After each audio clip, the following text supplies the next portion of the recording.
Bueno, Dios les bendiga en esta noche. Sean todos bienvenidos a la casa del Señor. ¿Cuántos están contentos? Gloria al Señor. Siempre Dios le saca una sonrisita a uno ahí en medio de las circunstancias difíciles. Dios le hace una cosquilla para que uno no ande amargado por lo que a veces le pasa y ocurre. Bueno, hermanos, esta es la continuación del estudio de los dones ministeriales. Los que han podido estar en las actividades que hicimos los jueves pasados, hicimos la introducción y hablamos la semana pasada acerca del apostolado. Hoy el turno le toca al profeta, que es uno de los temas algo delicados o candentes que hay para la iglesia en el día de hoy, por la trascendencia que se le ha dado al ministerio. Pero vamos a tomar la base bíblica que hemos usado para hacer el estudio de los dones ministeriales. Está en Efesios capítulo 4, verso 7. Efesios capítulo 4, versículo 7. Capítulo 4, versículo 7. Puede irse ubicando en el Nuevo Testamento. Capítulo 4, versículos 7, 8 y saltamos al 11 después. ¿Está allí? Gloria a Jesús. Dice así la Escritura.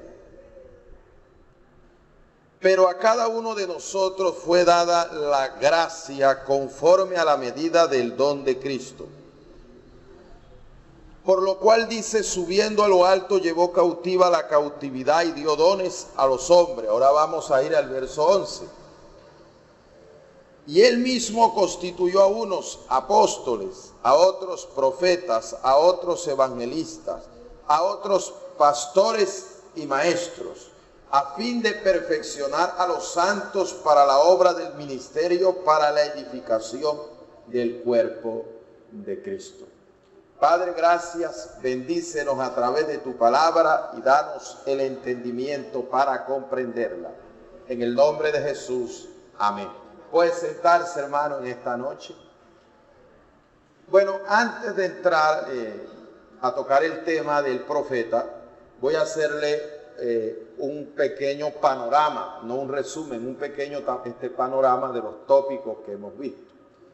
Hablábamos en la introducción de lo que era prácticamente un don, porque hay varias clases de dones. Hablábamos de los dones ministeriales que hemos mencionado, que va del apóstol hasta el profeta. Y hablamos de los dones espirituales, que son un complemento de los dones ministeriales. Es decir, un maestro, un evangelista, un pastor necesita dones ministeriales, como la iglesia necesita los dones espirituales. Son complementos los dones espirituales de los dones ministeriales. Los dones espirituales son la sabiduría, la sanidad, el milagro, las lenguas, la interpretación de lenguas. Esos son dones espirituales. Y hablábamos de los dones especiales, que son aquellos que están en Romanos capítulo 12, como la exhortación, como el que hace misericordia. Esos son dones especiales. Y están los dones esenciales. ¿Alguien me puede mencionar un don esencial? El don esencial es el que debe tener toda persona. Eso es un don esencial. ¿Alguien me puede mencionar un don esencial? La gracia, la fe, dice. Pero la fe no es un don esencial, porque hay fe como fruto del Espíritu, y hay fe como don. Y hay gente que no tiene la fe como don, sino como fruto del Espíritu. Pero si no tiene el don de fe, no quiere decir que su vida espiritual está en perjuicio. No quiere decir eso. El don esencial es que sin eso la situación está muy grave. La salvación es esencial. Si no tiene la salvación, está grave la cosa. Podríamos decir que la vida es esencial. Más vale perro vivo que león muerto, decía Salomón. De nada sirve ser pomposo y elegante como el león si está muerto. No soy un perro desgraciado que se muere de hambre en la calle, pero hay vida, decía Salomón. O sea, la vida es esencial y está por encima de muchas cosas. Hablábamos de los dones, que los dones eran irrevocables y que los dones eran algo que Dios daba aún antes de nacer. Se nace con lo que Dios le otorga al ser humano.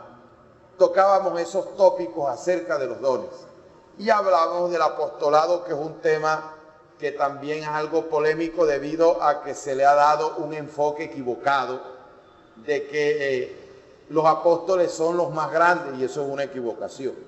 Nadie es grande por el llamado que tenga, sino por lo obediente que sea. Nadie es grande por eso. Nadie puede decir que es más grande porque es evangelista, o porque es profeta, o porque es maestro, sino por la sujeción y la humildad que tenga delante de Dios. Los dones no engrandecen. El que engrandece es Dios cuando ve algunas actitudes de obediencia en uno. Hablábamos de que el apostolado está en vigencia, aunque no como los 12 apóstoles, que tuvieron ciertas circunstancias especiales, como que tuvieron que predicar por revelación porque la Biblia no estaba escrita, y que hoy en día no se puede hacer eso porque ya hay sujeción a la palabra. Tocábamos y desarrollábamos lo que era un apóstol. Hoy vamos a comenzar con la parte del profeta. El profeta, cuando las personas no tienen el conocimiento de la palabra, deducen que un profeta es como un brujo, porque es lo que se vive dentro del mundo. La gente que no tiene conocimiento de las escrituras cree que un profeta es un brujo que adivina lo que le está ocurriendo a una persona. Sin embargo, podríamos decir, hermanos, que prácticamente lo que es un profeta no es eso. No es una persona que tiene contacto con la brujería y la hechicería, porque eso son cosas que Dios condena. Un profeta está en el listado de los 5 ministerios.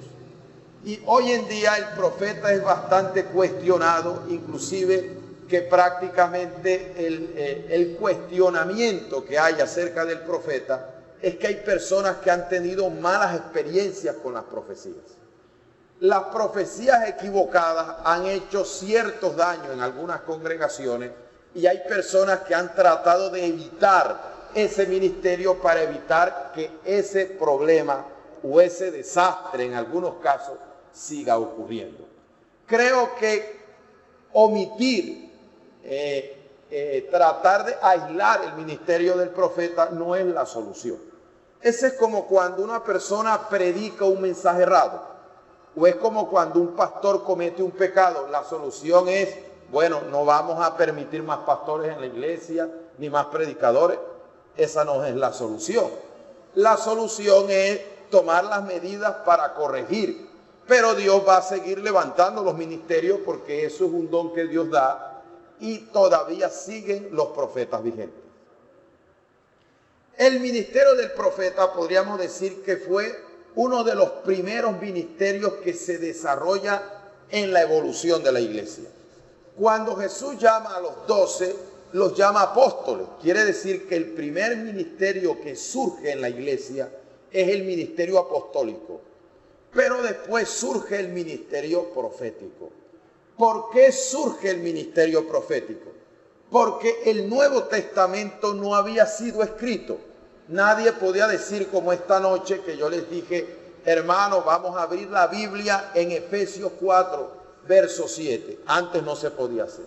La razón de que no se podía hacer era prácticamente porque la persona estaba sin la Biblia. La Biblia fue escrita periódicamente a partir de los años 50 a finales del siglo I, termina con el Apocalipsis. Si usted hubiera estado en la iglesia primitiva, nadie tenía la Biblia del Nuevo Testamento, hermano. ¿Y cómo predicaban entonces? Por revelación. Porque los apóstoles escucharon al Señor y se dieron cuenta de su doctrina. Y al darse cuenta de la doctrina la podían transmitir, pero más nadie sabía sino los 12. Entonces Dios tiene que levantar a los profetas que reciben la palabra por revelación. Y ellos pueden por revelación transmitir las escrituras en base a lo que Dios les venía revelando. Hoy en día eso no se puede hacer porque la palabra está escrita. Y hay personas que han querido darle continuidad a esa manera de ser y no se basan en la palabra sino en las revelaciones, y Dios ya no opera de esa manera. Yo les compartí un texto que está en el final del libro de Apocalipsis, el capítulo 22, que dice: el que añadiera estas cosas, Dios traerá sobre él las plagas que están escritas en este libro. Y el que le quitare, Dios quitará su nombre del libro de la vida y de la santa ciudad. Es decir, no se ponga a decir cosas que están fuera de la Biblia y no se ponga a añadirle cosas a la Biblia. Tenemos doctrinas que le han añadido cosas a la Biblia. Por ejemplo, la doctrina mormona. Hay un libro paralelo a la Biblia que le llaman el libro de Mormón, como si hubiera habido más continuidad de la palabra cuando hasta allí termina el mensaje doctrinal. Entonces tenemos prácticamente que ya no hay mensaje por revelación, todo debe tener un fundamento en las Escrituras. ¿Qué es el ministerio profético? Creo que lo que más vislumbra a nosotros del ministerio profético es que hay profecía, y efectivamente el ministerio profético tiene una de esas funciones, pero no es la única. La profecía o la palabra profecía tiene varios significados. Por ejemplo, tenemos que la palabra profecía en Miqueas, hermanos, ya le voy a dar el texto, Miqueas 3:7, la palabra profecía o profeta se puede traducir nataf, en el hebreo, nataf. ¿Qué significa nataf? Nataf significa destilar constantemente. Quiere decir que una profecía es prácticamente como cuando algo está destilando. Creo que todos hemos tenido una gotera en la casa. Una gotera es algo que no se suspende, sino que es una gota que continuamente está cayendo allí. Lo que nos está diciendo es que la profecía siempre está en movimiento. Lo que pasa es que hay una profecía que está escrita. Todos nosotros conocemos Mateo 24. Todos nosotros conocemos el Apocalipsis. ¿Hay alguien aquí que no conozca el Apocalipsis? Que no sepa que existe. Esas son palabras proféticas. Pero yo hago una pregunta el día de hoy. ¿Alguien sabe lo que Dios va a hacer mañana? ¿Alguien sabe lo que Dios va a hacer mañana? La profecía es algo que destila, es decir, algo que no se para, que es constante. El problema nuestro es que nosotros a veces pensamos que la profecía se ha suspendido, y las profecías no se han suspendido. Las profecías a nivel doctrinal ya están fundamentadas, pero eso no quiere decir que ya Dios haya dejado de hablar. Dios sigue hablando. La profecía que está escrita sirve para sostener la vida espiritual, pero la profecía que constantemente está destilando como la gotera es la que nos puede predecir lo que puede ocurrir en el día de mañana. Por ejemplo, tomemos algo que constantemente está evolucionando, está destilando. Cuando Jesús fue tentado, cuando ayunó los 40 días y los 40 noches, el Señor le contesta a Satanás con la primera tentación, que era convertir las piedras en pan, y les dice: no solo de pan vivirá el hombre, sino de toda palabra que sale de la boca de Dios. Jesús nunca le dijo de toda palabra que salió de la boca de Dios, ni tampoco le dijo de toda palabra que va a salir de la boca de Dios, sino que sale de la boca de Dios. Le estaba hablando de un tiempo presente. Yo creo que la Biblia, las Sagradas Escrituras, son la fuente más convincente y más segura, y es la profecía más segura que existe. Pero Dios para el día de hoy estaba destilando algo. Jesús no vivía de una palabra que se hablaba el día de ayer, sino de una palabra que constantemente Dios está hablando.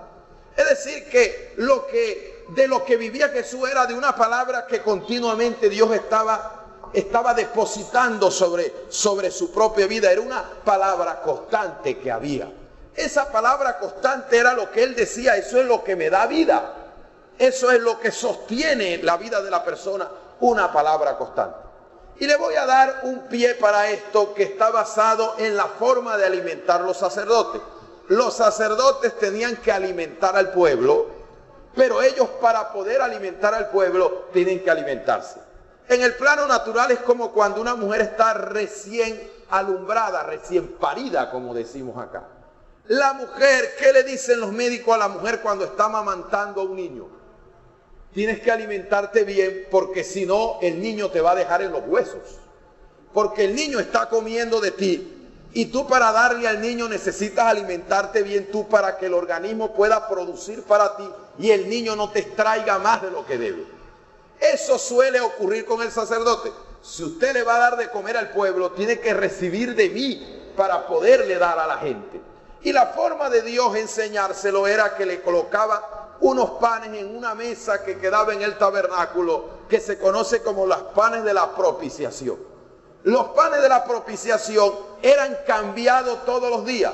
Si el sacerdote comía hoy, iba a buscar, como el pan que usted no se come y lo guarda en la nevera, iba a buscar el pan que no se comió ayer, no lo encontraba, sino que ya se lo habían llevado, y encontraba un pan fresco y nuevo con que él comía. El pan no se guardaba para el día siguiente.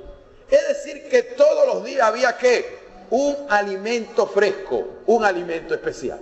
Y hay personas que viven con una palabra antigua, con una palabra vieja. No estoy criticando que usted haya guardado un texto y le haya servido para caminar con Dios. Pero la palabra antigua tiene un problema. Quiere decir que no te has seguido alimentando, que estás desnutrido. Quiere decir que te conformaste con un mensaje y no seguiste alimentándote cuando Dios tiene más palabra para darte. Creo que la palabra que Dios le dio hace un año es una bendición. La palabra que Dios le dio hace una semana es una bendición. Pero la palabra de ayer fue para ayer, y Dios tiene una palabra para usted el día de hoy. Esa palabra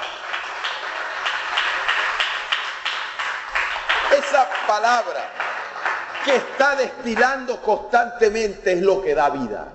Eso es lo que se traduce allí la palabra profecía. Se traduce destilar. Tenemos también que se puede traducir del griego tageos en el Nuevo Testamento. La palabra profecía se traduce tageos. Tageos en el griego, y le hablo de griego y de hebreo porque le recuerdo, el Antiguo Testamento fue escrito en su original en hebreo. Moisés y los profetas eran hebreos. Y el Nuevo Testamento fue escrito en griego, que era el idioma del momento. En el Nuevo Testamento, el griego que se usó para hablar de profecía fue tageos. Y tageos, al traducirlo a nuestro idioma, al castellano, lo traducimos como lentamente, velozmente o rápidamente. Eso quiere decir que las profecías son cosas que se pueden demorar o son cosas que se pueden cumplir rápidamente. Cuando las personas no disciernen el tiempo, dicen: ese profeta embustero, mentiroso, me dio una palabra y ya han pasado 5 años y no se ha cumplido. Me dijo que me iba a casar, ya tengo el pelo blanco y de a dónde no aparece nada. Hay palabras que Dios prácticamente las da, pero no son para el momento, son lentamente. Le voy a dar una profecía lenta de Dios. Hay un hombre que pertenece a la 7ª generación después de Adán, que la Biblia dice que caminó con Dios y Dios se lo llevó, y se llamó Enoc. Enoc caminó con Dios y Dios se lo llevó 7º después de Adán. Cuando uno estudia la longevidad, la edad del tiempo de Adán, Enoc conoció a Adán. Quiere decir que antes de Dios llevárselo, Adán estaba vivo. Trataron, porque la tierra no se había multiplicado tanto, no se había extendido tanto como cuando se dispersaron en la torre de Babel. Él fue llevado al cielo, pero él conoció a Adán, pudo tratar con Adán. Al menos ahí la gran posibilidad, la población era muy poca. De allí entonces que cuando se escribe el libro de Judas, que está la epístola antes del Apocalipsis, la escribe Judas, pero no Judas el Iscariote, sino Judas, un hermano en la carne de Cristo, escribe la epístola de Judas. Al escribir la epístola de Judas, él nombra a Enoc y dice que Enoc profetizó diciendo: vino el Señor con sus santas decenas de millares. Y uno dice, pero este hombre que caminó con Dios dio una palabra profética. Y la palabra profética que dio Enoc hace referencia a la segunda venida de Cristo, ni siquiera al rapto de la iglesia, a la segunda venida de Cristo. Este hombre estaba comenzando el mundo y le estaba diciendo ya al mundo, Cristo va a volver otra vez, y la gente, no estás loco, si no ha venido ni la primera y estás profetizando que va a venir una segunda vez. Todavía ni siquiera existía Belén, que era la tierra donde iba a nacer Jesús. Ni siquiera se había conquistado la tierra prometida. Ni siquiera el pueblo hebreo había caído esclavo en la tierra de Egipto. Y este hombre estaba dando una palabra profética. Y para la gente que usa la lógica decía, no está loco. Está diciendo cosas que no tienen pie ni cabeza. Está hablando de lugares y de circunstancias que no existen. Pero Enoc estaba dando una palabra que para los que conocemos la palabra el día de hoy, sabemos que es cierta. Sabemos que a través del tiempo se movieron imperios, se movieron conquistas. Hubo muchas irregularidades, se formaron ciudades y volvieron a caer, se levantaron imperios y volvemos a caer, pero la profecía seguía allí, la profecía seguía caminando, la profecía seguía vigente y el día de hoy no la vemos cumplida. Han pasado casi 4 milenios desde que lo profetizó Enoc y la profecía sigue en pie. La profecía ha venido lenta a través del tiempo, pero algo sí tenemos seguro, que el Hijo del Hombre vendrá por segunda vez con sus santas decenas de millares.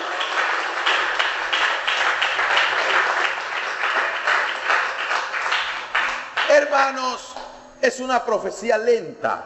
No siempre lo que Dios habla se tiene que cumplir enseguida. Hay que discernir el cumplimiento de la profecía. También la misma palabra significa veloz o rápido. ¿Qué quiere decir veloz o rápido? Que hay profecías que son enseguida, que son inmediatas. Que hay profecías que no son para un largo plazo, sino que tienen un cumplimiento inmediato. ¿Cuáles son las profecías que pueden tener un cumplimiento inmediato? Tomemos, por ejemplo, que el pueblo hebreo se acostumbró a las profecías lentas. Y cada vez que un profeta hablaba, que un profeta decía algo, que un profeta hablaba algo, decía, eso no es para ahora. Eso no va a ocurrir ahora. Eso lo está hablando para muchos años después, así que no nos preocupemos por esa palabra, porque eso no se va a cumplir en nuestras vidas. Cuando eso se cumpla ya estaremos muertos. Nosotros somos un poco egoístas al decir que se va a dañar la generación que venga después de nosotros. Después que nosotros no nos toque eso, estamos despreocupados. La gente se acostumbró a las profecías lentas. Pero Dios levanta un hombre y le dice, se va a acabar el problema de la profecía lenta. Y le voy a enseñar al pueblo que la palabra que yo le hablo no es para muchos años, sino que le voy a enseñar al pueblo que la palabra que yo le hablo es para ahora, es una palabra profética inmediata. Y tomamos, por ejemplo, una palabra profética inmediata cuando Dios llama a Jeremías. Cuando Dios llama a Jeremías, prácticamente Dios le dice que lo ha levantado como profeta a las naciones en el capítulo 1. Y cuando le dice que es profeta, tiene su primera revelación, hay una visión. Y Dios le dice, ¿qué estás viendo? Y él dice, veo una olla hirviendo. Y la olla hirviendo estaba hirviendo hacia el norte. Entonces Dios le dice, la amenaza viene del norte. Y después le muestra un almendro. El almendro tiene una característica, que la almendra crece y se desarrolla rápido. La palabra almendro en el hebreo significa rapidez. Entonces cuando él ve el almendro le pregunta, ¿qué ve Jeremías? Y Jeremías le dice, veo un almendro, veo una rama de almendro. Y cuando él le dice qué es lo que está viendo, viene una respuesta de Dios para decirle, porque yo me apresuro a cumplir mi palabra. Le vas a decir al pueblo de Israel que la palabra que voy a comenzar a dar no es para muchos días, sino que la palabra va a tener directo cumplimiento, que la palabra es para allá, que la palabra se va a cumplir. Y si hay algo, hermano, que mantiene al pueblo de Dios caliente, que lo mantiene activo, que lo mantiene santo, es saber que hay palabra profética que no es para muchos años, sino que es una palabra profética para ahora. Jesús usó ese mismo término cuando predicó su primer mensaje y abrió el rollo de Isaías que decía: el Espíritu del Señor está sobre mí. Y la gente decía: es una profecía de Isaías que tiene 700 años antes de Cristo. Es una profecía viejísima. Y el Señor le dijo: pero ustedes estaban esperando esto para más años allá. Y resulta que esta profecía se ha cumplido hoy entre vosotros. La gente no se había dado cuenta en la espera que no tenía la palabra escrita ahí, sino que la tenía encarnada. A quien se refería a la profecía estaba hablándole y le estaba diciendo: esto se ha cumplido entre vosotros. Y por no estar en el ritmo de la palabra profética, por no estar metido bajo la dirección de Dios, se han perdido la dirección, como ha pasado en otros tiempos. Porque había muchos leprosos en los tiempos de Eliseo y Dios tuvo que traer un extranjero, un sirio, para sanarlo, porque aquí no dieron la talla. Había un hambre tan extrema en los tiempos de Elías y muchas viudas muriéndose de hambre, y Dios lo mandó. Fue una viuda en Sarepta de Sidón, porque las viudas que había en Israel no tenían la fe suficiente para creerle al profeta, y tuve que sacarlo de la tierra y ponerlo con una pagana que sí creyó y dejó de comer torta a ella para darle al profeta. Y por eso el aceite y la harina nunca escasearon. La palabra que era para ustedes no la recibieron, y los que no estaban pendientes la recibieron, y en ellos se cumplió la palabra y fueron sanados. En ellos se cumplió la palabra y fueron prosperados.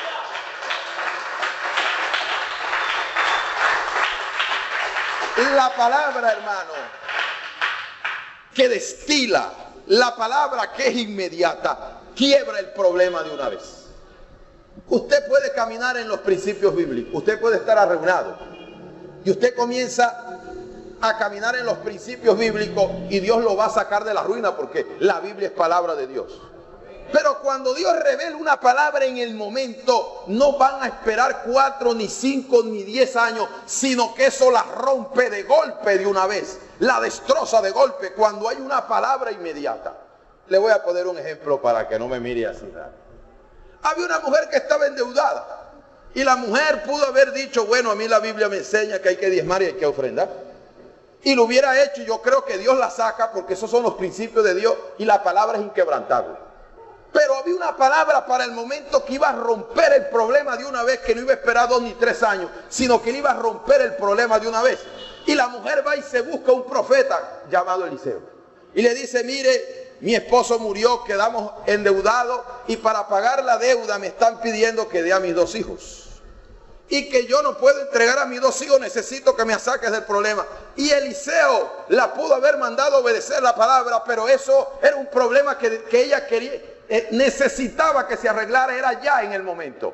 Y entonces Eliseo le pregunta y le dice: ¿qué tiene en tu casa? Le dice: allá no, en mi casa no hay nada que vender. Algo debe haber en su casa. Y le dice: hay aceite. Entonces le dice: con ese aceite vamos a hacer una operación. Yo me imagino que Dios vio a Eliseo. Y entonces le dijo: usted va a buscar vasija y la va a meter dentro de su casa. Y cuando usted llega a su casa, se encierra con sus hijos en su casa y va a comenzar a derramar aceite. Y el aceite de Dios tiene una propiedad, que Él se multiplica. Por eso el aceite es símbolo de la unción. Porque cuando una persona está ungida, transmite lo que tiene, se lo pega a otro. Cuando hay gente que está ungida y le pone la mano a otro, cae, le transmite lo que tiene. Cuando está ungida, le pone la mano a un enfermo y se sana, porque le transmite lo que tiene. Y ese aceite era como un símbolo de la presencia de Dios, y el aceite se comenzó a multiplicar. Cuando las vasijas quedaron todas llenas de aceite, el aceite mermó, y ella vendió el aceite y le pagó a los deudores, y le quedó a ella para vivir. ¿Cuánto tiempo hubiera esperado caminando a nivel doctrinal en la palabra de Dios para resolver el problema? Pero vino una palabra de Dios para ese día. Vino una palabra de Dios para ese momento, y la mujer que estaba endeudada, Dios le rompió el problema de golpe. De una vez se lo quitó y pagó, y quedó libre constantemente de sus deudas. Pero para poder conseguir esta palabra hay que tener una comunión tan profunda con Dios, y el mismo Dios lo va a guiar con esa palabra que es para el día de hoy, que Dios tiene para usted el día de hoy, y con esa palabra Dios le va a dar la victoria. Es una palabra para el día de hoy.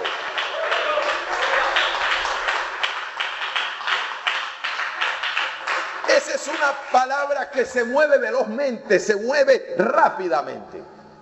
Y El profeta tiene como función primordial no es profetizar. Cada vez que una persona ve que un profeta se le acerca, cree que le va a dar una profecía y no es así. No siempre los profetas andan profetizando.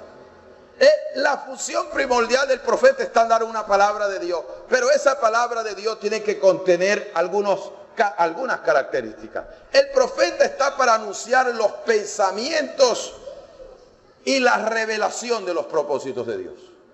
Cuando un profeta Dios lo levanta es para que le pueda decir al pueblo qué está pensando Dios. Y le pueda decir también qué propósitos tiene Dios con la persona. ¿Cómo puede alguien, hermano, saber lo que Dios está pensando? Si no podemos saber lo que está pensando el que tiene al lado, ¿cómo podemos saber lo que Dios está pensando? Si no sabemos lo que la persona que tenemos al lado está pensando, hay una forma de hacerlo. En la iglesia de Antioquía, donde comenzaron a formarse uno de los primeros profetas, en el capítulo 13, donde llegó Saulo a formarse como cristiano, podemos encontrar que dice que él estaba ayunando y que habían profetas y maestros. Fueron los primeros ministerios que comenzaron a formarse después del movimiento apostólico. Cuando los ministerios comienzan a formarse y Saulo se quedó allí ayunando, llorando, y me agrada mucho esta parte, porque cuando Saulo se encuentra con Cristo y le dice, Señor, ¿qué quieres que haga? El Señor inmediatamente no comienza a revelarle, sino que le dice, ve a Antioquía, ve a la iglesia, ve a aquel lugar y allí se te dirá lo que tienes que hacer. Quiere decir que la iglesia tenía la responsabilidad de instruirlo. Cuando la iglesia lo estaba instruyendo, era palabra de Dios lo que le estaba dando. Hay personas que creen que lo que se predica en la iglesia no es palabra de Dios. Jesús dijo, yo no te voy a instruir directamente, pero la iglesia te va a instruir y es como si yo te estuviera instruyendo, porque la iglesia es el cuerpo de Cristo. Lo que está en la iglesia es palabra de Dios. ¿Y dónde se forma Saulo? En la iglesia. Cuando él se forma en la iglesia de Antioquía, en aquel lugar viene una palabra de Dios. Dice que habló el Espíritu Santo. No dice a través de quién, pero yo me imagino que tuvo que usar a alguien para hacerlo. No creo que la voz haya retumbado desde el aire y se haya expresado, sino que habiendo profetas tuvo que haber usado a alguien para expresarse. Apartarme a Bernabé y a Saulo para la obra a los que los he llamado. En pocas palabras, Dios comienza a expresar lo que piensa. A estos dos los voy a usar, era lo que estaba tratando de decir. A estos dos los voy a usar, a Bernabé y a Saulo. Para la obra a la que yo los he llamado, tengo un propósito, tienen que hacer una obra que yo los he llamado para ellos. En esta palabra profética usted puede ver que el profeta logra captar lo que había en la mente de Dios y el propósito de Dios. Pero ¿cómo alguien puede saber lo que hay en la mente de Dios? Eso se obtiene por la comunión, por la revelación que el profeta tiene con Dios. Pero podemos entender algo. Hay una manera de captar lo que hay en la mente de Dios. ¿Sabe usted que hay una persona que sabe lo que hay en la mente de Dios? ¿Quién sabe? ¿Quién es el único que sabe lo que hay en la mente de Dios? El Espíritu Santo.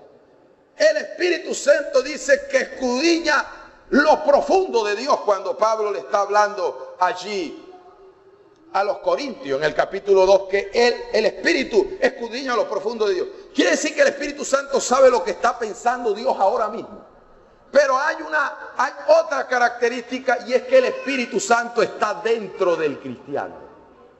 Entonces el Espíritu que puede saber lo que Dios está pensando está dentro del cristiano. Si está dentro del cristiano y la persona tiene la capacidad de entender o de oír la voz de Dios, el Espíritu que está en él, que es el mismo que está escudriñando la mente de Dios, le puede decir al creyente lo que Dios está pensando en el momento. Le puede decir los pensamientos de Dios. Entonces por eso es que el profeta conoce los pensamientos de Dios, porque el Espíritu de Dios está en él. Y debe conocer los propósitos de Dios. Esta es una de las funciones esenciales que tiene. La otra de sus funciones es prácticamente enseñar e instruir. Yo veo a veces que la gente guarda una expectativa que cuando llega a veces o ven que alguien tiene el ministerio de profeta, Creen que va a llegar señalando, llegó el que me va a ver hasta las calzas de las muelas. Y eso no es cierto. Los profetas básicamente no llegan dando revelaciones. Los profetas básicamente no llegan diciendo lo que Dios está pensando, no llegan dándole palabra a las personas. Esa no es una de sus funciones primordiales. Una de sus funciones primordiales es enseñar. Es decir, que un profeta debe manejar las Sagradas Escrituras. Qué peligroso es cuando un profeta no puede transmitir la palabra. Quiere decir que no está instruido. Y esto es un ministerio que tiene sus cuidados, porque el ministerio profético tiene la tendencia a salirse del carril doctrinal que Dios ha determinado. Hay profetas que a veces, por la falta de conocimiento que tienen de la Escritura, se ponen a hacer cosas que uno a nivel doctrinal sabe que no deben hacer, a moverse de manera inadecuada. Y el gran problema es que la gente, cuando le tiene credibilidad a un profeta, cree que todo lo que está haciendo es de Dios. Eso es un cuidado que debe tener. El profeta, su función elemental es predicar la palabra que está escrita. ¿Por qué? Porque la palabra escrita está por encima de la palabra inspirada. La palabra inspirada es la que viene por revelación, y la palabra de conocimiento es la que está escrita. ¿Cuál es la que tiene mayor autoridad? La que está escrita, no la inspirada. Cuando tenemos que confrontar una profecía con la Biblia, tenemos que poner la Biblia por encima de la profecía. Si no aprendemos a hacer eso, vamos a tener graves problemas dentro de la iglesia, porque la palabra profética más segura es la Biblia, no la inspirada. Cuando usted mete agua a través de un tubo, inevitablemente el agua toma el sabor a tubo. ¿Cuántos de ustedes han pegado una vez un tubo, ha tenido una fuga en la casa? Y usted le echa pegante. Y cuando usted abre la llave del contador y sale el agua y usted la prueba, ¿qué sabe? Sale a pegante. Es decir, que por el recorrido que ella lleva, va tomando el sabor de la tubería. La palabra pasa por un ser humano. Y cuando la palabra pasa por un ser humano, puede que lleve un ingrediente humano además del de Dios. A veces hay profetas que dicen cosas de Dios, pero se va revuelto, a veces parte de las emociones humanas se van revueltas en la profecía. Por eso Pablo, cuando está hablándole a la iglesia, a los tesalonicenses, le dice examinar las profecías, retenerlo todo, desechar y que desechemos lo malo. Nos está diciendo, ojo, porque a veces en una profecía hay una parte humana que se mezcla y la palabra sale con la mezcla de la profecía humana. ¿Qué es lo que ocurre? El profeta enseña la palabra. ¿Cuándo viene la palabra profética? La palabra profética se usa para tratar de darle una recompensa a la persona en base al comportamiento que han tenido con la palabra. En pocas palabras, yo enseñé la escritura, yo instruí al pueblo, yo le di la palabra al pueblo, y en base al que la tome o en base al que la deje, le viene una palabra profética. En base a esa obediencia o a la desobediencia, Dios le va a hablar. Dios tiene una palabra profética diferente para cada uno de nosotros, porque el comportamiento con la instrucción que Dios nos ha dado es diferente. Unos se han portado bien, otros se han portado mal, otros se han portado excelente, otros se han portado medio, y por eso la palabra tiene que ser distinta. Una vez Dios le dio una palabra acá a través de Elías. Y cuando Dios le da la palabra acá a través de Elías, era por el mal comportamiento, porque acá fue uno de los reyes más malos que tuvo Israel. Y cuando Dios le habla a través de Elías, sabía que Elías había orado a Dios y que había dado una palabra, que había dicho que no llovería en 3 años y medio, y la palabra se cumplió. Había una sequía terrible. Y cuando Elías hablaba, todo el mundo sabía que la palabra se iba a cumplir. Y como se había portado tan mal con la palabra escrita, con lo que llaman los hebreos la Torá, el Antiguo Testamento, entonces Dios le manda una palabra diciéndole que iba a exterminar su descendencia, que iba a acabar con todo lo que tenía, y que el que quedara vivo sería mendigo en la calle. Cuando acá escucha esa palabra, cambia la conducta. Y dice, este hombre dijo que no iba a llover y no llovió. Este hombre tiene una palabra de Dios. Y en base a la profecía, él cambia la conducta. Cuando acá cambia la conducta, se metió en un saco de silicio. El saco de silicio tiene un polvillo parecido al de carbón de color negro. Y el silicio tiene una propiedad que cuando una persona está metida en un saco de silicio, el polvillo es tan fino como el del carbón, que se mete por donde usted tenga un huequito en el cuerpo. Se mete por los ojos, se mete por la boca, se mete por donde hay un huequito. Y eso produce una rasquilla insoportable. Y la gente, cuando se iba a humillar delante de Dios, se metía en un saco de silicio. Oye, ¿cómo hacen falta esos días cuando uno veía a la gente que decía: voy a encerrarme en un cuarto a ayunar y no salgo hasta que Dios me hable, hasta que Dios me resuelva el problema, hasta que Dios me ayude? Hoy en día ayunan y que con fruta. Hoy en día la gente se va a buscarle a Dios hasta mediodía, hermano, porque veo negro. Una serie de inconvenientes y de problemas. Y este hombre dijo: yo no tenía programado hacer ayuno, pero la palabra que Dios me ha dado tan terrible que tengo que buscarle una solución. Y se metió en el saquito y dijo: de aquí no me saca nadie hasta que Dios no tenga misericordia de mí. Pasaron los días, pasaron las horas, pasaron las noches, pasaron las mañanas, y Dios viene y le habla a Elías otra vez y le dice: ¿no has visto lo que ha hecho mi siervo Acab? ¿Cómo se ha humillado delante de mí? Por tanto, no traeré el mal en sus días, sino en los días de su hijo. En pocas palabras, yo te trato como tú me tratas. Si le das la espalda a la palabra y te portas mal, te mando una palabra dura. No sé por qué hay gente que no vive la palabra y viene con la esperanza de que Dios le dio una buena palabra, que me voy a mudar de barrio, me voy para el Novalito, que Dios me va a quitar el cascarón de moto que tengo y me va a dar una boxer nueva, que Dios me va a dar carro, que Dios me va a dar una mujer, que Dios me va a dar el hombre, que ya no voy a pagar más alquiler, que me dé un hombre que me pague el agua, la luz y me críe los pelados. Quieren una buena palabra, pero se portan mal, y para el que se porta mal no hay buena palabra, es una palabra de reprensión y de exhortación. Pero cuando Dios vio que cambió la conducta y dijo: pero ahora te estás portando bien, ahora estás humillándote, ahora estás sometiéndote, entonces para el que se humilla y se somete en base a la instrucción y la enseñanza, hay una buena palabra de Dios para él, hay una bendición de Dios.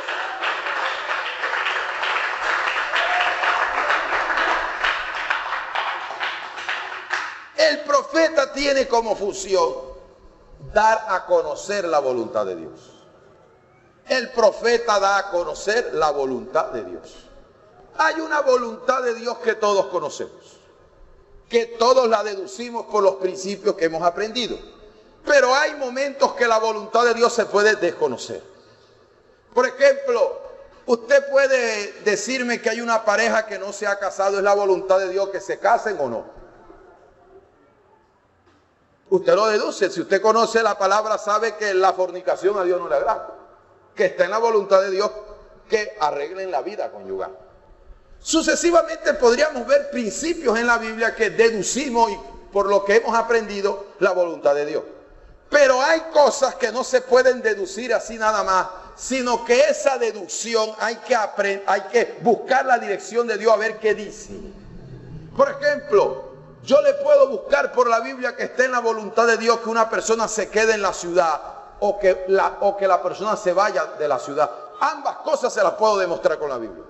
Yo le puedo decir que Dios le dijo a Abraham: vete de tu tierra y de tu parentela a la tierra que te mostraré. Y Abraham armó su maleta y se fue con Sara y dejó todo porque Dios le dijo que se fuera. Es decir, que Dios puede mover gente de un lugar y llevársela para otro. Pero también le puedo demostrar por la palabra de que una persona se puede mover de un lugar fuera de la voluntad de Dios. Cuando había hambre en Belén, ¿qué hizo Noemí? Cuando oyó que había en Moab, una nación vecina, abundancia de pan, dijo: me voy. El problema es que a uno lo movió Dios y al otro lo movió el hambre. Hay gente que no la mueve Dios, la mueve la plata. Oh, hermano, abrieron otra mina en las aguas, nos vamos para allá. Lo movió fue la plata. Ambas cosas están en la Biblia, pero para uno saber si es verdad que Dios quiere que uno se mueva o no, eso uno no lo puede deducir a lógica humana, tiene uno que simplemente buscar dirección divina. Por eso es que hay personas que manipulan la Biblia, porque hay personas que no disciernen lo que Dios quiere decirle y quedan como una encrucijada que no sabe si se mueven o no se mueven, porque ambas cosas se pueden demostrar con la palabra de Dios. Hay que ir explícitamente a buscar una dirección de Dios, a ver qué Dios dice. Cuando uno no sabe, hermano, qué hacer, hay pautas en la Biblia. Un profeta le puede dar una dirección directa y le puede decir, puede recibir eso por revelación. Pero si una persona está declinando y no sabe qué hacer, hay algo en la Biblia que se llama señales. Señales. Si usted no sabe qué hacer, en silencio póngale una señal a Dios. Las señales son buenas, porque confirman lo que le hemos pedido a Dios, hacen visible la respuesta de Dios. Abraham manda a Eleazar a que le busque esposa a Isaac. Y cuando Eleazar llega al pozo del lugar donde él iba a buscar mujer, que era de la descendencia de Abraham, se da cuenta que no hay una, ni hay dos, ni hay tres, sino que en la mañana todas las mujeres salían a sacar agua del pozo, todas las doncellas salían a sacar agua del pozo. Eleazar pudo haber echado los dados y decir, bueno, echemos el dado a ver si cae la número 5, la número 4, la número 3. No. Eleazar pudo haber escogido la más bonita. Eleazar pudo haberle preguntado cuál de ellas quería casarse. Pero Eleazar quiso ir a buscar la voluntad de Dios perfecta. Y Eleazar dijo, yo no sé exactamente cuál de ellas ha escogido Dios, pero vamos a investigarlo, vamos a indagarlo. ¿Y qué se va a hacer Eleazar? Pide una señal. Señor, la mujer que le dé de beber agua a mis cabellos, esa es la que tú has escogido. ¿Usted sabe cuánto se bebe un camello? 120 litros. Y no era que iba a sacar una manguera y se le iba a poner en la boca, tenía que sacar jarro a jarro del pozo para darle al camello. Y no eran uno, eran 10. Esta mujer tenía que sacar aproximadamente 1200 litros de agua para llenarle la barriga al camello. Yo digo, este hombre, ¿por qué se inventa una señal de esta? ¿Por qué no buscó algo más complicado? Porque la señal que él pidió revela el carácter de la mujer. Para una mujer hacer un tipo de favor de esto, primero, no puede ser floja. Una mujer que es floja no le hace esto. Una mujer cuando es floja usted le habla de oficio y mejor ofenda, le nombre la mamá, pero no le hable de mechas ni de escoba, ni de acción, ni de esponjilla, ni de brillo fino. No le hable de nada de eso. Y entonces Eleazar dijo, yo no me voy a llevar una mujer que no le guste cocinar, ni que no le guste lavar ropa, porque ahora se casan con condiciones. Yo me caso con usted, pero yo no plancho, yo ya sabe que yo no plancho. Ahora Eleazar dijo, yo me voy a llevar una mujer trabajadora. Una mujer que le guste el movimiento, que se levante temprano, que cuando Isaac se pare ya el desayuno te he hecho. Yo tengo que llevarme algo bueno de aquí. Y le puso esa señal. Segundo, para hacer eso hay que tener amabilidad. Tú un desconocido, ¿cuánto me vas a pagar por la vuelta? No. Era un favor y tremendo favor. ¿Cuánto demoraría esta mujer con esos soles del Mediano Oriente sacando agua del pozo para darle de beber a esos camellos? No solamente tenía que ser trabajadora, sino una mujer amable. Yo lo voy a ayudar, usted es un extranjero, usted no es de esta tierra. Voy a ser amable con usted. Una mujer paciente, ya le dio un camello, ahora viene el otro, y después viene el otro, y después viene el otro, y después viene el otro, y después viene el otro. Era una mujer que tenía que tener paciencia. Cuando llega Rebeca y le dice, yo le voy a dar a beber a su camello. Y yo me imagino que cada vez que Rebeca le ponía el cántaro con que sacaba el agua a un camello, el hombre decía, esta es. Ella lo estaba haciendo de corazón, pero no sabía la bendición que se estaba ganando. Mire, hermano, a veces pequeños favores, como dicen por allí, pequeñas bisagras abren grandes puertas. Esta mujer no sabía.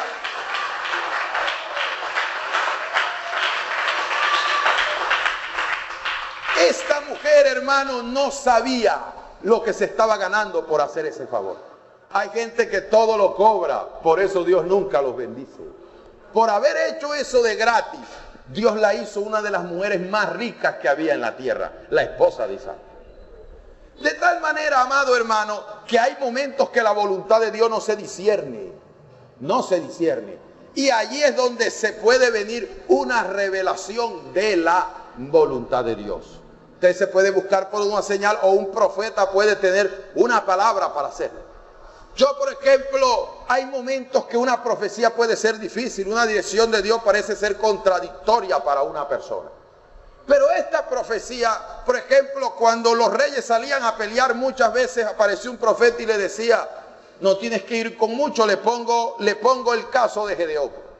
Gedeón le iban siguiendo casi 11,000 personas y Dios le dijo, en mucho pueblo, cuando ganen la victoria van a decir que fue el número de gente y no que fui yo quien los libré de los madianitas. Así que necesito probarlo en las aguas, y de los que fueron y lamieron el agua quedaron 300 y Dios dijo, me quedo con esos 300. No es fácil. Usted sabe que ir con 300 hombres a pelear contra un ejército experimentado contra los filisteos. Sin embargo, ya Dios había revelado su voluntad. Lo bueno de la voluntad de Dios es que es efectiva. Y lo que nos maltrata a nosotros de la voluntad de Dios es que a veces no es razonable. Que la voluntad de Dios para nosotros no es razonable. ¿Cómo así que hay que diezmar? Si ese diezmo no se va para el cielo, eso se lo comen aquí. Usted le comienza a echar lógica a eso y usted trata de no comprenderlo. Pero es que aunque Dios no necesita el dinero, así prueba Dios el corazón del hombre. Y prácticamente cuando uno le trata de buscar lógica no la encuentra, pero había una dirección divina. Parecía una locura llevar 300 hombres a pelear contra un ejército, pero estos 300 hombres estaban dentro de la voluntad de Dios. Cuando alguien tiene dirección de Dios, a donde vaya le va bien.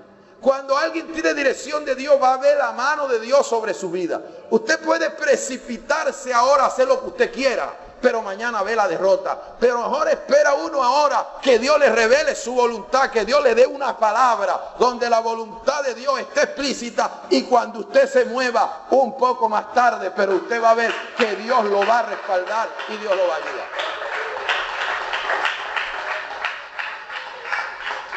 Termino con la tercera advertencia, la tercera función del profeta: advertir sobre los días venideros. Un profeta debe conocer el tiempo que va a venir. Un profeta debe conocer el tiempo que va a venir, porque el pueblo de Dios necesita prepararse. Cada vez que usted vaya a encontrar una palabra profética cerca de los días venideros, hablo de los días venideros, esa palabra profética le es dada a la iglesia. Yo a veces respeto, ¿no?, que muchas de las profecías se usan para predicarle a los inconversos. Pero las profecías de los días venideros no fue dado para los inconversos, porque los inconversos no conocen a Dios. Cuando usted lee el Apocalipsis, ¿a quién le fue escrito el Apocalipsis? Para la iglesia. Cuando usted ve que Jesús, el Apocalipsis en miniatura, como le dicen los teólogos, va el Señor y se lo dice a los discípulos, Mateo 24, el juicio, Mateo 24, que habla acerca de los últimos días, Jesús lo comparte con los 12 discípulos, Jesús no lo comparte con la gente inconversa. Jesús venía de salir de la iglesia, venía de hablar de la viuda que había dado las 2 dramas, y Jesús nunca le dijo a esa gente lo que iba a venir, lo compartió fue con los discípulos. La palabra de los días venideros es dada a la iglesia, no a los inconversos. ¿Para qué Dios le da eso a la iglesia? Para que la iglesia se prepare. ¿Usted cree que Dios está esperando que el mundo se prepare? ¿Usted cree que Dios está esperando que el mundo se arregle? ¿Usted cree que Dios está esperando que el mundo se enderece? Ellos no están en ese ritmo, a ellos eso no les importa. Lo que Dios sí tiene, o donde está basada la esperanza de Dios, es que el pueblo de Dios se esté santificando, que el pueblo de Dios se esté cuidando, que el pueblo de Dios se esté guardando. Por cuanto has guardado la palabra de mi paciencia, yo también te guardaré de la hora de la prueba que ha de venir sobre el mundo. La palabra la guarda es la iglesia. Y dice Juan el que es santo, santifíquese más. Y el que es inmundo, el que está en el mundo, sea inmundo más, porque usted no cree en la palabra, revuélquese más. Pero el que cree en el Señor, que está en los días venideros, que se agarre de la palabra, porque viene el sonar de la trompeta. Eso es algo supremamente importante. Tenemos ejemplos, por ejemplo, cuando Pablo le está hablando a Timoteo y a la iglesia que está en Éfeso y en Creta, le está diciendo: en los postreros días muchos apostatarán de la fe, escuchando a espíritus engañadores y a doctrinas de demonios, en Primera de Timoteo capítulo 4. Le está advirtiendo lo que viene, lo que sucede. Lo hermoso es que cuando Dios le habla a uno adelante, cuando algo pasa, ya no le da tan duro. Ya no le da tan duro. Yo recuerdo una vez en Barranquilla que había un culto y había un hermano predicando. Y el hermano dijo estas palabras cuando hacía la oración para darle fin a la meditación. Decía: hay un espíritu de robo y va a atacar esta noche. No se vaya a acostar sin dormir. A uno les entró por el oído y otros se apercibieron. Al otro día estaban los testimonios en la iglesia. Hermanos le hacían así a la chapa de la puerta, para poder entrar, y no pudieron entrar, porque yo me acordé y oré a Dios. La hermana que estaba allí con una niña sola dijo: hermano, pero a mí no me dio miedo. Y creo que no me dio miedo. ¿Sabe por qué? Porque ya yo lo había escuchado en la iglesia, que eso iba a pasar. Y yo me fui para el cuarto a dormir, pero yo estaba pendiente de lo que Dios habló a través de ese hermano. Lo hermoso es que el que oye la palabra y recibe la palabra y Dios le manifiesta lo que va a pasar, no se asusta, no le cae eso como sorpresivamente, sino que está preparado. Usted y yo como iglesia debemos estar preparados, porque lo que ya va a pasar, usted y yo lo sabemos. Tenemos entonces las funciones de lo que es prácticamente el profeta, hermano, de lo que hace el profeta. Pero tenemos también lo que llamamos las evidencias de lo que es un profeta de Dios, las evidencias. El profeta debe tener algunos dones, que los vamos a explicar más adelante. Pero el don del profeta, el don que más evidencia su ministerio, es el don de la profecía. El don de la profecía tiene una falsificación.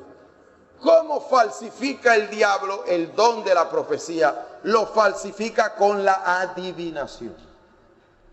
Y a veces se han mezclado dentro de la iglesia, no personas con el don de profecía, sino con una palabra de adivinación. ¿Qué es lo que ocurre con la palabra de adivinación? Que la palabra de adivinación suele cumplirse también. Pero la palabra de adivinación muchas veces se cumplen con cosas que han venido ocurriendo y no con cosas que van a ocurrir. Una vez yo pude observar un hombre que tenía el espíritu de adivinación. Este hombre se acercaba a un lugar y le decía: el Señor me dijo que usted me diera un dinero. Y la persona le decía: pero yo no tengo ese dinero. Si lo tiene, está ahí dentro de la gaveta. Y efectivamente el dinero estaba dentro de la gaveta. Yo digo, ¿cómo Dios va a obligar a alguien a que le dé plata a otro? Si Dios le da una palabra a alguien para bendecirlo, no se la da al necesitado, se la da al que la tiene. En pocas palabras, si alguien necesita dinero, Dios no le va a dar la palabra y le va a decir: dile a fulano que te dé esa plata. Dios le va a hablar al que tiene la plata y le va a tocar el corazón para que le dé a usted, que está necesitado, esa plata. Yo digo, pero este hombre llega como obligando, como presionando a la gente que le dé. Y la gente dice: no, pero es que ahí dentro estaba la plata. Y eso no lo sabía más nadie. Eso es un espíritu de adivinación.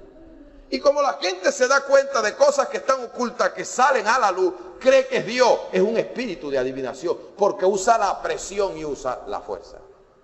Las evidencias de un profeta, hay que comenzar a distinguir entre el don de profecía y el ministerio de profeta.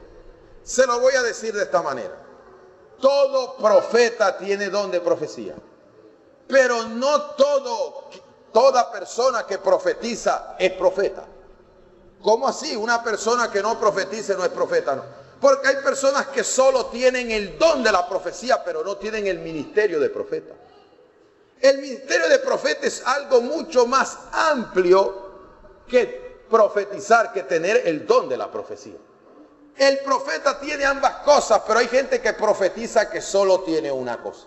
Lo podríamos distinguir de alguna forma, de que la persona que tiene solo el don de profecía no tiene profundidad en la voluntad de Dios, mientras que el profeta sí la tiene. Le voy a colocar un ejemplo que está en el libro de Hechos, capítulo 21, que habla de unas hijas de un ministro llamado Felipe el Evangelista, que dice que eran profetisas. Oiga bien, dice que eran profetisas, no que eran profetas. Profetisas. El término profetiza indica que solo tenían el don. Ellas podían profetizar. Pero en la misma casa que Pablo llega, donde estaban las 4 hijas de Felipe el Evangelista que profetizaban, ellas vieron a Pablo, pero no le dijeron nada porque solo tenían el don. Pero a la misma casa llega un hombre llamado Ágabo. Y ya Ágabo tenía cierta reputación de profeta, porque había predicho que en los tiempos de un gobernante romano iba a haber hambre, y la hubo. Cuando Ágabo llega a la casa, vio algo que las que tenían el don de profecía no habían visto. Cuando él llega, sin conocer a Pablo, ve un cinto tirado y lo recoge. Y dice, yo no conozco a este hombre, yo no conozco a esta persona. Pero el hombre de quien es este cinto, la persona de quien es este cinto, será llevada a Jerusalén. Y allí va a pasar dificultades y momentos difíciles y será entregado a los gentiles. En ese momento Ágabo tiene una revelación mucho más profunda, porque Ágabo no simplemente estaba hablando del sufrimiento, sino que comienza a describírselo. Yo digo que hay profecías que son anzuelos. ¿Sabe qué es un anzuelo? Cuando la gente dice cosas que le puede caer a cualquiera. Imagínense que yo me pare aquí hoy, hermano, aquí hay una persona que tiene dificultades económicas, claro, entre este poco gente hay gente que tiene problemas económicos. Hermano, aquí hay una persona que sufre de dolor en el cuerpo. Claro que aquí hay gente que sufre de dolores en el cuerpo. ¿Por qué no me dice específicamente lo que tiene? Ahí es donde está el detalle. Y Ágabo no fue con cuento, no, le van a pasar unas cositas, va a sufrir. Ágabo comienza a describir el sufrimiento y le dice dónde va a tener el sufrimiento. Uno dice, este hombre no tiene don de profecía, este hombre es profeta. Por eso cuando Jesús se encuentra con la samaritana, le dice, yo no voy a mandar anzuelo. Oye, mujer, tú has tenido unos noviecitos. ¿Qué mujer no ha tenido noviecitos? Todo el mundo. Pero Jesús le dijo, te voy a ser específico y te voy a hablar con pelo y con señales. 5 maridos has tenido y el que ahora tienes no es tu marido. Y la mujer dijo, esto no fue un anzuelazo, este hombre dio en el clavo. Me describió todo lo que he hecho y dejó el cántaro, botó y dije, allá hay un verdadero profeta porque me ha dicho todo lo que yo he hecho. El verdadero profeta tiene profundidad en la palabra. El verdadero profeta, hermano, tiene profundidad en la palabra. No manda anzuelazo, da descripciones específicas de lo que Dios va a hacer o de lo que Dios va a permitir del futuro que viene. ¿Usted cree que Juan no era profeta cuando describió el Apocalipsis con todas las señales, con pelos y señales de lo que venía? Allá hay un profeta, hay una descripción profunda. Entonces tenemos que saber distinguir entre cuando hay un don de profecía y cuando hay un ministerio de profeta. Son dos cosas totalmente diferentes. También es sumamente importante que la palabra debe cumplirse. El que es profeta, la palabra de Dios se cumple. Debe cumplirse la palabra de Dios. Lo que sí quiero decirle es que hay profecías que se adaptan al comportamiento. Hay profecías que son de Dios, pero que Dios las modifica. Hermano, Dios puede modificar una profecía, ¿sí? Entonces Dios está mintiendo, no. Pero cuando se modifica el comportamiento, se puede modificar la profecía. ¿Usted cree que cuando Jonás entró a Nínive, esa palabra era de Dios o no? Cuando decía, dentro de 40 días Nínive será destruida. ¿Era de Dios o no era de Dios? Y el rey dijo, Dios va a acabar con esto. Aquí todo el mundo va a ayunar. Aquí mujer, niño, anciano, no que tengo gastritis, no me importa. Aquí todo el mundo va a ayunar. Aquí va a ayunar el perro, va a ayunar el gato, aquí va a ayunar todo el mundo, ni las vacas van a comer. Me les ponen un bozal. Ayuno a ver si Dios tiene misericordia. ¿Y qué le dijo Dios después a Jonás cuando estaba afuera esperando la destrucción de la ciudad? Ya no la voy a destruir. Porque es que se han humillado. Esta gente no sabe discernir entre el bien y el mal. Dios vio la humillación y se retractó. Entonces no quiere decir que la profecía no era de Dios, sino que el comportamiento de la ciudad había cambiado. Pero la profecía, lo que hace que un profeta se caracteriza, es eso. Porque de todas las profecías que daba Jonás, podíamos incluir que hubo un cambio de conducta. Pero es que no podemos basar que cada vez que una persona profetice esté fallando. La profecía debe cumplirse. Tenemos que entender, amado hermano, que en el Antiguo Testamento esto se castigaba con piedra. Cuando haya profeta entre vosotros, si la palabra del tal profeta se cumpliere, yo he dado la palabra, y si no se cumpliere, lo raerás de la faz de la tierra. Es decir, le va a llover piedra. Si era que mataban a los judíos, me lo matan a piedra por estar hablando en el nombre de Dios sin haberlo yo mandado. Oye, hermano, hoy en día tienen esto de juguete. Yo recuerdo que entrevistaron a un hombre que sale de esos profetas de televisión, que salió y dijo que había tanta profecía fallida. Le dijo el periodista, y dijo: no es que yo uso la profecía para ejercitarme, hay que votar de vez en cuando para uno ejercitarse. Yo digo, pero es un acto de irresponsabilidad. ¿Cómo tú vas a profetizar para ejercitarte, si más bien cuando se está profetizando está hablando de parte de Dios? Han agarrado eso de juego, hermano. Uno fue, recuerdo que era para el Mundial del 2018 y fue a Argentina. Usted sabe que Argentina es fanático con el fútbol. Y para caerle bien a la gente lanzó una palabra diciendo que ese año Argentina sería campeón de la Copa del Mundo, y lo eliminaron primero que Colombia. Y eso quedó así. La palabra del verdadero profeta se cumple. Es la palabra de Dios y debe cumplirse. Recuerdo unas palabras de Jesús. Cuando Jesús salió del templo, dijo: no quedará piedra sobre piedra que no sea derribada. ¿Sabe cuánto demoró Herodes para construir el templo donde Jesús dijo eso? 46 años. Y cuando Jesús dijo eso, también dijo: derribá este templo, hablando del cuerpo, y en 3 días lo levantaré. Y la gente dijo: está loco. ¿Cómo vas a levantar el templo pensando que era el físico en 3 días si demoraron en levantarlo 46 años? Jesús estaba hablando era de su cuerpo. La profecía que Jesús dio se cumplió en años 70, cuando un general llamado Tito entró al templo. Pero no solamente eso, sino que cuando ellos entraron para poder destruir la ciudad, para poder destruir lo que había, ¿sabe qué hicieron? Que le prendieron fuego, porque parte del templo tenía oro. Y para cuando extrajeron el oro, lo derritieron. Se dieron cuenta que el oro quedó filtrado entre una piedra y otra. No usaron ladrillos, sino piedra. ¿Qué había que hacer para extraer el oro que se filtró entre una roca y la otra? Tuvieron que tumbarlas. Y tuvieron que desbaratar todo el templo para poder sacar el oro que quedó entre una piedra y otra. Por eso Jesús dijo: no quedará piedra sobre piedra que no sea destruida.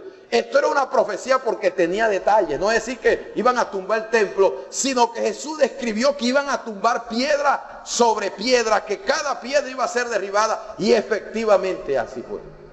El mismo profeta se va dando la fama de mentiroso o de verídico. Que algo tan bueno que puede depositar confianza, que puede depositar credibilidad cuando alguien da una palabra y la gente dice: cuando este hermano habla, la palabra se cumple. Este hermano es un hombre, este hermano es una mujer de Dios, porque la palabra se cumple. La profecía debe concordar con la Biblia. Cada vez que usted escuche una profecía, llévela aquí. Llévala a la Escritura. Llévale al mensaje de Dios, y ahí usted se va a dar cuenta si la palabra de Dios, si es palabra de Dios o no. Además de las evidencias que tenemos de un verdadero profeta, podríamos decir que el profeta tiene un complemento.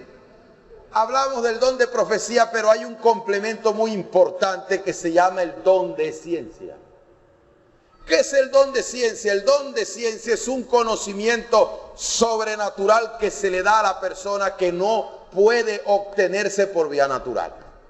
Por ejemplo, hay cosas que una persona no las pudo haber obtenido sin que Dios se las haya revelado. No pudo haber otra fuente para eso. Poníamos el ejemplo de la mujer samaritana. 5 maridos has tenido y el que tiene ahora no es tu marido. Y este hombre es primera vez que me ve, y ¿cómo sabe eso? Ella entendió que eso solo pudo haber venido, ¿por qué? Por revelación. De tal manera que el profeta tiene el don de ciencia, porque así es como Dios le revela algo que está oculto, le muestra un conocimiento que está oculto. Pongamos el ejemplo, cuando Natán revela el pecado de David. Los teólogos dicen que David llevaba más o menos 9 meses fresco en el trono. Había matado a un hombre y se había acostado con su mujer, y el tiempo pasó.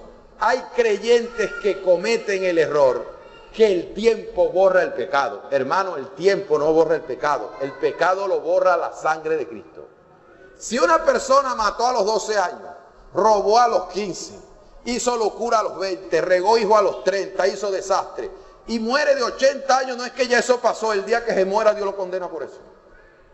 El pecado no lo cura el tiempo, el pecado lo lava es la sangre de Cristo. Y estaba allí David sentado en el trono y dijo, no, ya eso pasó. Ya me imagino que ni se acordaba de eso. Ya eso para él estaba arreglado. Y tenía en el palacio un hombre llamado Natán, que era profeta. Y el profeta tiene el don de ciencia. Y me imagino yo que en esos momentos de comunión, en esos momentos de búsqueda, en esos momentos de estar metido con Dios, Dios le dijo, te voy a decir algo que te va a sorprender. Te voy a decir algo de David. Yo me imagino, ¿no?, que Natán dijo, me vas a decir algo del ungido de Jehová. Me vas a decir algo del dulce cantor de Israel. Me vas a decir algo del hombre que mató a Goliat. ¿Qué carro le vas a dar?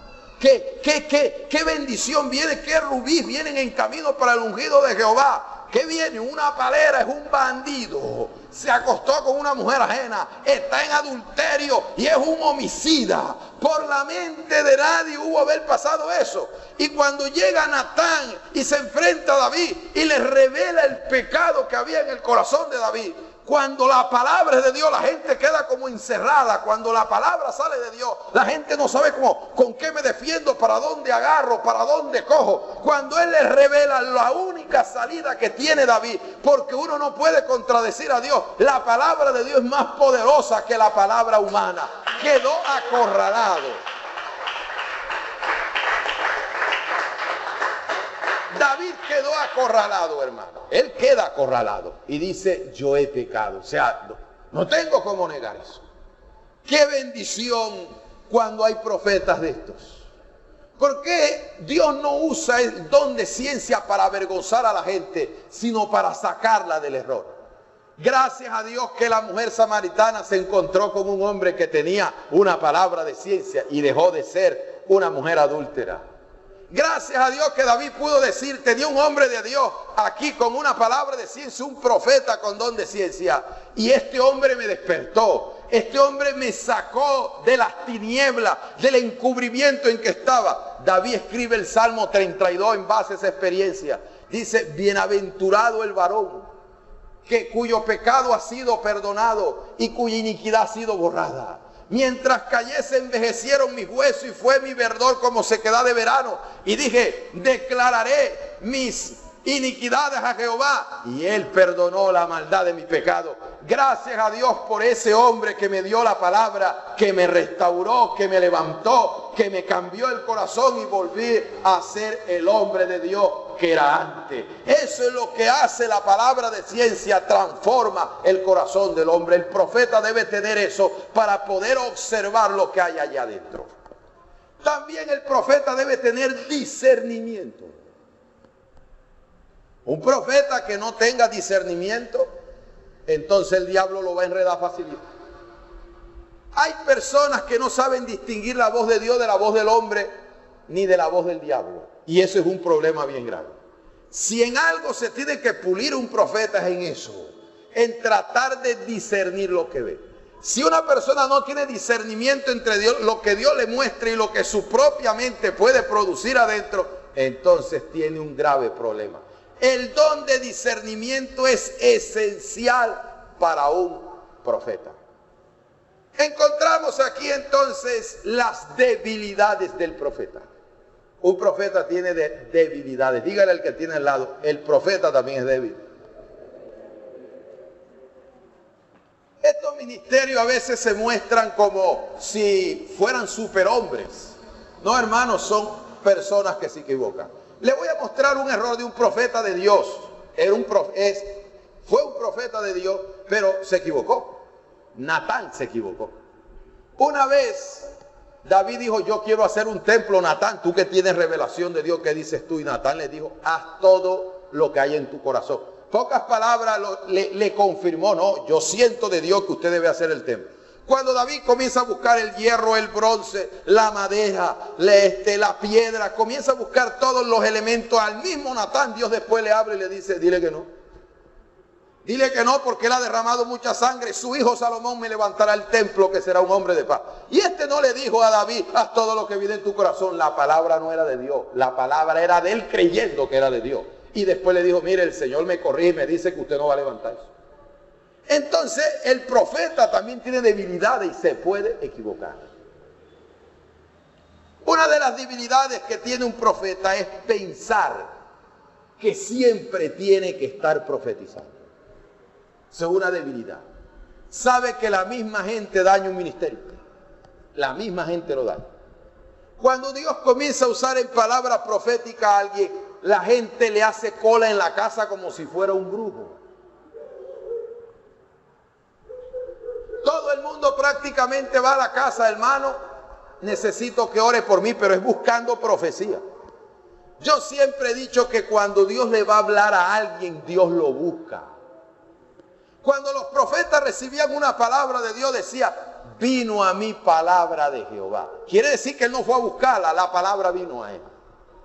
Y hay personas que les gusta estar brincando, buscando palabras proféticas, y por eso andan bien embolatados que no saben en qué creer. Porque van a una parte y le dicen una cosa, van a otra parte y le dicen otra cosa, van a otra parte y le dicen otra cosa, van a otra parte y le dicen otra cosa, y andan enredados que no sabe quién le dice la verdad. Deje que Dios lo busque. Y no se ponga usted a estar buscando profetas por ahí a la loca. La palabra tarde o temprano viene uno. Si usted busca de Dios, Dios le va a dar la palabra. En su momento y su tiempo Dios va a usar a alguien para darle la palabra. Entonces hay personas que como le van creando esa fama, entonces la gente cree que sentirse presionado por la gente, como quien dice, ¿qué palabra vas a soltar hoy? ¿Qué mensaje hay para hoy? Yo digo, es que tienen que profetizar a cada momento, tienen que profetizar a cada hora, tienen que profetizar en cada lugar. Hermano, eso no es cierto. Eso no es verdad. ¿Cuántos han leído el libro de Daniel? Una de las profecías más hermosas de la Biblia es el libro de Daniel. Y si usted busca la fecha en que Dios muestra la imagen a Nabucodonosor y busca la fecha en que Dios le da la visión de los 2 carneros y de las 4 bestias, han pasado años. Quiere decir que Daniel, donde llegaba, no llegaba dando una palabra profética. Eso tenía su tiempo y su momento. No le voy a transmitir que usted tiene que esperar 5 años para dar una palabra profética si la dio hoy. Pero eso no es algo que está pasando día y noche, que donde una persona va profetizando, porque hay algo extraño. No se puede estar repartiendo profecía a diestra y siniestra de mañana a mediodía y a la noche. Hay gente que a donde va a orar, profetiza. Que a donde van a visitar, profetiza. Que donde van a predicar, profetiza. Uno dice, ahí hay un problema. Porque eso no es algo que se está haciendo constantemente a toda hora. Y esa es una debilidad del profeta. Estar constantemente haciéndolo, porque el ministerio es llamativo. Y a veces la gente quiere exhibirse, y esa es una de sus debilidades. Otra de sus debilidades es vivir por revelación. Nadie puede vivir por revelación. Se vive de la palabra de Dios, se vive de la Biblia, no por revelación. La gente que quiere vivir por revelación fracasa. Yo he conocido personas que le dicen a uno, hermano, hasta que Dios no me hable, no me lavo el pelo. Yo digo, Dios ha contestado la oración de los piojos porque van a quedar buen tiempo metidos ahí. Eso Dios no te lo va a decir que te laves el pelo. Tú tienes que saber que tienes que lavarte el pelo. Hermanos, si Dios no nos dice que evangelicemos, no salimos. Pero es que la palabra dice que hay que evangelizar. Prácticamente es algo que tú sabes. No puedes vivir por revelación. Tienes que vivir de los principios que están en la palabra. Otro error que se comete con el ministerio profético es orientar la iglesia con la profecía. La iglesia no se puede orientar con profecía. La iglesia se administra. Por eso Dios puso un administrador que conoce los principios de Dios para aplicarlos. No se administra la iglesia con profecía. Hermano, el Señor me dice que usted ya no es el pastor, que el pastor es este. ¿Quién dijo que Dios hace eso por profecía? Se apoderan de congregación y comienzan a manipular gente por la profecía. Hermano, el Señor me dice que esa esposa con la que usted se casó no es su esposa, que su esposa es fulana de tal. Eso no se hace con profecía. Llega el momento en que la gente constantemente lo que hace es entrar en manipulación y comienzan a orientar la iglesia con palabra profética. Y la iglesia no se orienta con palabra profética, se orienta con la palabra escrita de Dios. Hay que tener cuidado con eso. Y con esto termino. Dejar de discernir. Le voy a decir más o menos el proceso que vive un profeta, con esto termino.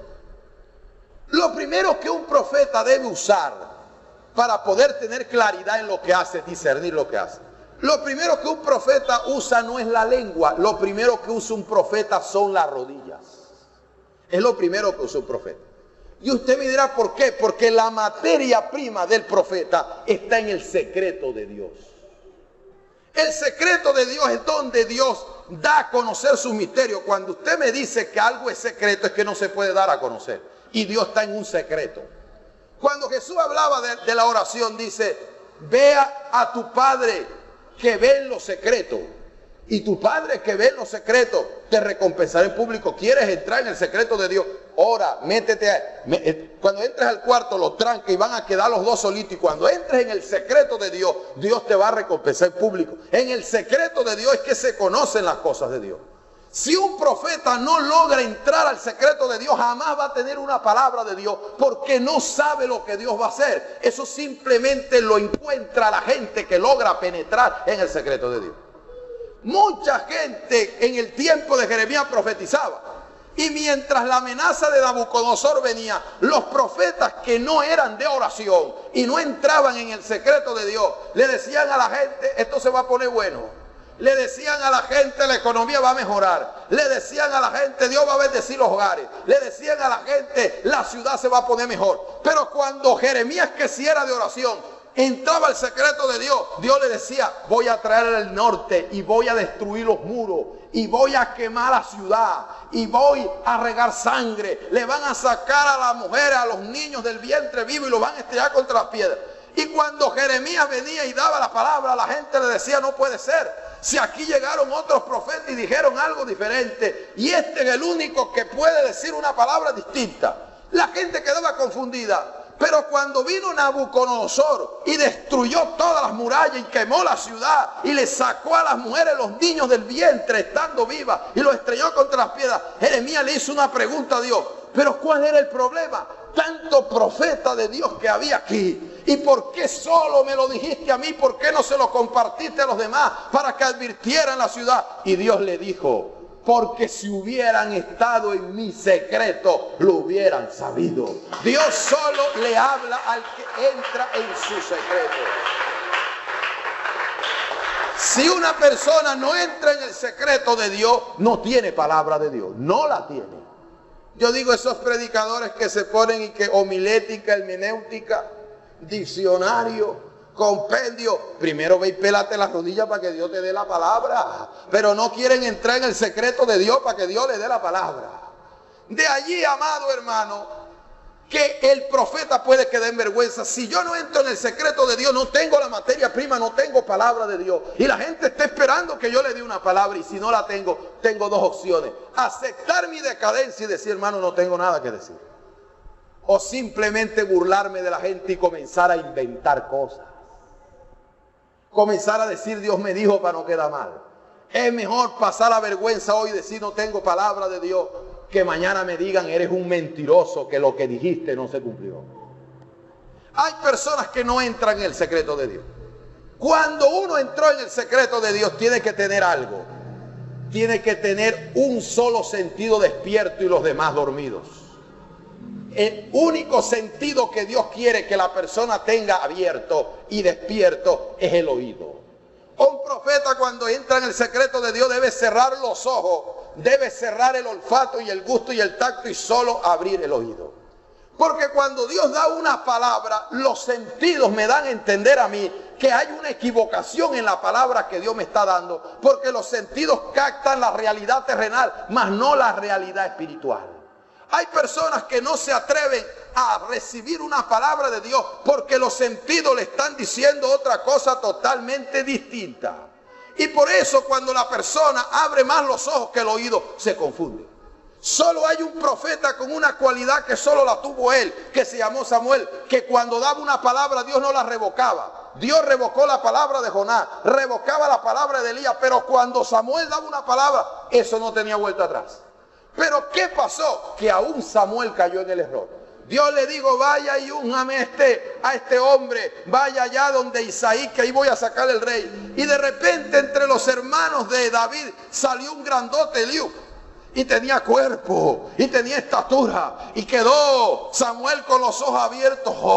Oye, este es el rey, mírale esos músculos, esos bíceps, mírale ese pecho, cuando saca el ombligo se le pintan los cuadritos, este es el verdadero, mírale esa espalda, Sansón le llega por las patas, este es el rey. Se llenó los ojos de la figura de Eliú, y cuando iba a agarrar el cuerno para ungirlo, Dios lo detuvo. Espérate un momentico, deja de abrir tanto los ojos y aprende a abrir el oído, escuchar lo que yo te digo y no lo que tus ojos ven, porque tú miras lo que está delante de tus ojos, mas yo lo desecho porque yo miro el corazón. Ese no es el hombre que yo he escogido.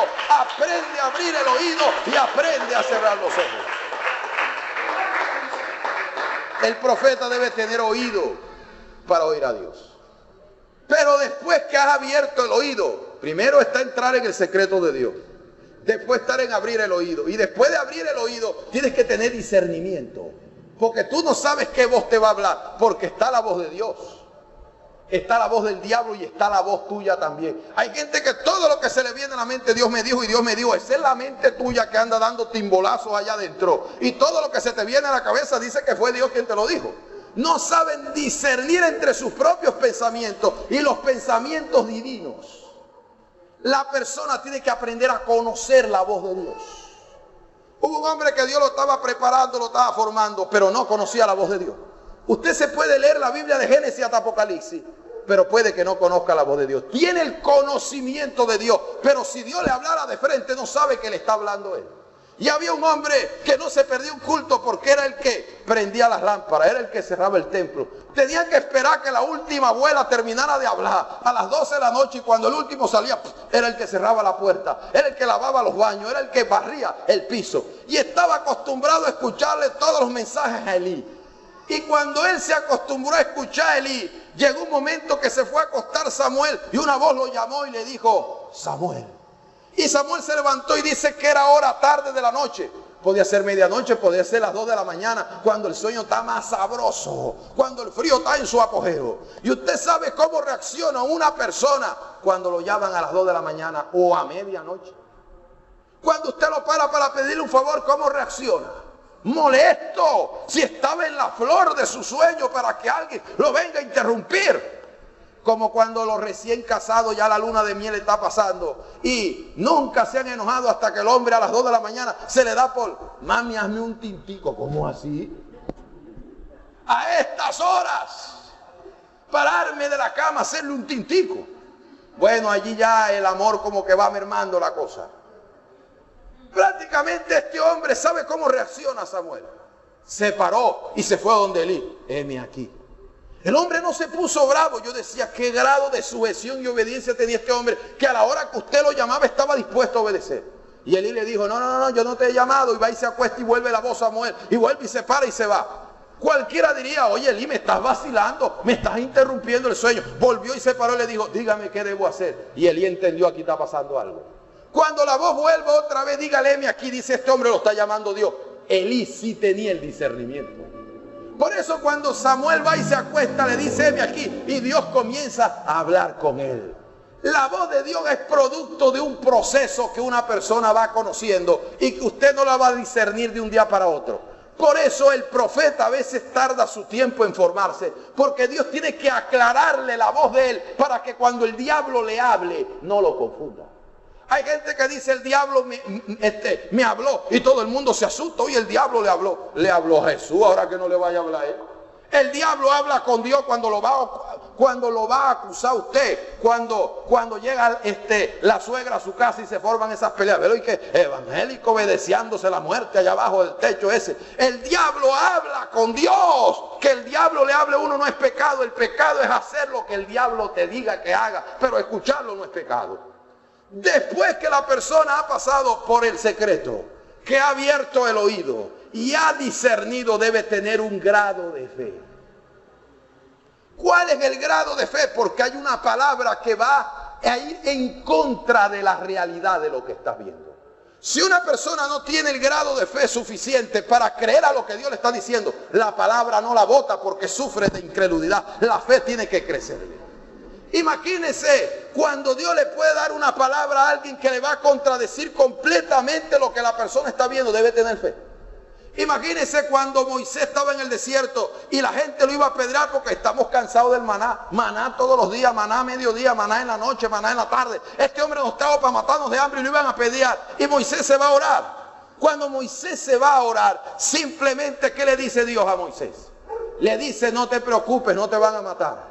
Parafraseo la Biblia, ¿no? Yo les voy a dar de comer carne. Y Moisés le dice, que tú le vas a dar de comer carne. Los peces del mar no alcanzaría para alimentar toda esta multitud. Lo que me está diciendo es una locura. Quiere decir que el nivel de fe de Moisés estaba bajo para creer que Dios podía hacer eso. Moisés no podía darle una palabra al pueblo sin que la creyera primero. Él tenía que creerla para después votarla. Cuando Faraón tuvo un sueño, trajeron a José y José dijo, no, vienen 7 años de abundancia y 7 años de escasez. Faraón debe construir graneros para que en el tiempo bueno guarde para el tiempo malo. Yo me imagino que estaban los economistas, los contadores, que estaban allí, los de administración de empresas, y dice, este hombre salió loco de la cárcel. Si este es el imperio más rico de la tierra, si este es el imperio más poderoso, el Nilo cuando se crece, aquí lo que hay es comida para botar para el cielo. Y viene a decirnos este hombre que aquí va a haber ruina y miseria, estás loco. Era una palabra profética que Dios había dado por un sueño a Faraón. Pero cuando él escuchó a José, dice, el hombre tiene cara de loco. El hombre lo acaban de sacar de una prisión y tiene mala reputación. Pero nosotros estamos viendo abundancia. Pero hay algo en la convicción que yo tengo, que este hombre me está diciendo la verdad, que este hombre tiene una palabra de Dios. Así que ahora comiencen a construir graneros, así que ahora comiencen a construir en las ciudades lugares de almacenaje, y me van a almacenar del trigo del tiempo bueno para el tiempo malo. Y todo el mundo, Faraón se volvió loco a creerle a un demente de este. Y cuando pasaron los 7 años que vino la crisis, la gente dijo verdaderamente que el que le cree a Dios tarde o temprano ve la palabra que Dios le ha dado, pero hay que tener un nivel de fe para poderla creer. Si ya yo estoy seguro que fue Dios quien me habló, no importa la locura que le haya dicho, si se lo dijo es así. Vas a tener un hijo. ¿Qué hijo voy a tener yo si yo no he conocido varón? Entonces, ¿cómo se va a hacer eso? Explícame. Y el ángel le dijo, si me pongo a explicarte de genética, eso no se ha desarrollado todavía. Si me pongo a hablar de los genes, no me vas a entender, María. Así que, María, te lo voy a resumir en palabras de Dios. Para el que cree todo es posible. ¿Y qué dijo María? Bueno, yo no entiendo. ¿Cómo un niño se va a meter en el vientre mío y va a crecer y se va a desarrollar? ¿Cómo Dios lo va a poner? No lo concibo, no lo entiendo, no lo comprendo. Y hasta el día de hoy la gente se burla de esa palabra. Pero cuando María escuchó eso, le dijo, bueno, si la palabra es de Dios, aunque no la entienda, yo la creo. Y el vientre de María fue creciendo, fue creciendo, fue creciendo, dio a luz a un niño siendo virgen. Y el niño creció y desarrolló y murió en la cruz. Y usted y yo estamos en el reino de Dios porque una mujer creyó a una palabra, porque tenía el nivel de fe suficiente para agarrarse de ella. El profeta necesita tener ese nivel de fe para creer en lo que Dios le revela y en lo que Dios le está mostrando. Vamos a colocarnos de pie, hermanos. Vamos a darle gracias a Dios para no quitarle más tiempo. Sé que hay hermanos que viven algo lejos también. Y vamos a orar y le damos gracias al Señor. Padre, te damos gracias en esta hermosa noche por darnos la oportunidad de compartir tu palabra nuevamente.